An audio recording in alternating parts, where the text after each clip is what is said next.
Hello friends, আশা করি তোমরা সবাই খুব ভালো আছো। আমিও খুব ভালো আছি। তোমাদের সবাইকে জানাই অনেক অনেক স্বাগত আর গুড মর্নিং। আমি চলে এলাম পিঙ্কিস কেক অ্যান্ড কিচেন থেকে নতুন আরও একটা কেকের ভিডিও নিয়ে। তো আজকের ভিডিওটাকে স্কিপ না করে দেখতে থাকো, কেকের ডিজাইনটা আমি কীভাবে করেছি।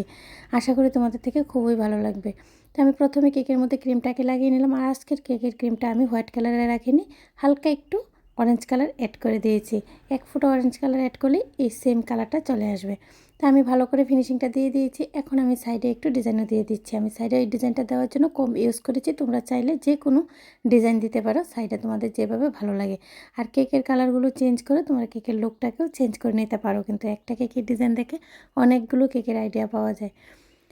তা আমি এখন উপরে এক্সট্রা ক্রিমগুলো ভালো করে সরিয়ে নিলাম আর ভালো করে সুন্দর করে কেকের ফিনিশিংটা দিয়ে দিয়েছি। কেকের ফিনিশিংটা খুব ভালো করে দিয়ে দিতে হবে, তা না হলে কেকের লুকটা দেখতে কিন্তু একদমই ভালো লাগবে না।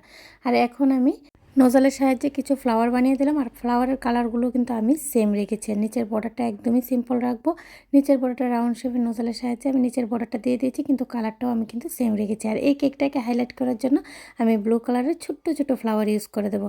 আর ফ্লাওয়ারগুলো ইউজ করার পর দেখবে কেকের লুকটা অনেকটাই চেঞ্জ হয়ে গেছে। পুরোটা কেকের ডিজাইন যখন কমপ্লিট হয়ে যাবে, কেকের লুকটা দেখতে অনেকটাই ভালো লাগবে। আমি নিচেও বর্ডারের সাথে কিছু ফ্লাওয়ার বানিয়ে দিচ্ছি।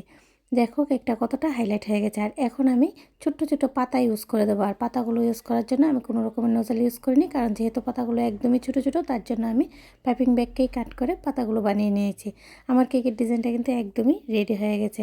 এখন বার্থডে টপারটা লাগিয়ে নামটা লিখে দেবো। অবশ্যই কিন্তু কমেন্টে জানাবে আজকের কেকের ডিজাইনটা ভিডিওটা তোমাদের কাছে কেমন লাগলো। আর আমার কেক বানানো যদি তোমাদের থেকে ভালো লাগে আর নতুন নতুন কেকের ভিডিওগুলো যদি এভাবেই তোমরা দেখতে চাও, তাহলে অবশ্যই চ্যানেলটাকে সাবস্ক্রাইব করে, যারা এখনও সাবস্ক্রাইব করেনি পাশে থাকা বেল আইকনে ক্লিক করে দেবে। যখনই আমি নতুন কোনো কেকের ভিডিও আপলোড করব, সর্বপ্রথম তোমাদের কাছে এসে পৌঁছাবে। আজকের মতো এই পর্যন্তই ফ্রেন্ডস। নেক্সট টাইম নতুন একটা কেকের ভিডিও নিয়ে তোমাদের সবার সাথে আবার দেখা হবে। সবাই খুব ভালো থেকো, সুস্থ থেকো আর অনেক অনেক আনন্দ থেকো। রাধে রাধে ফ্রেন্ডস।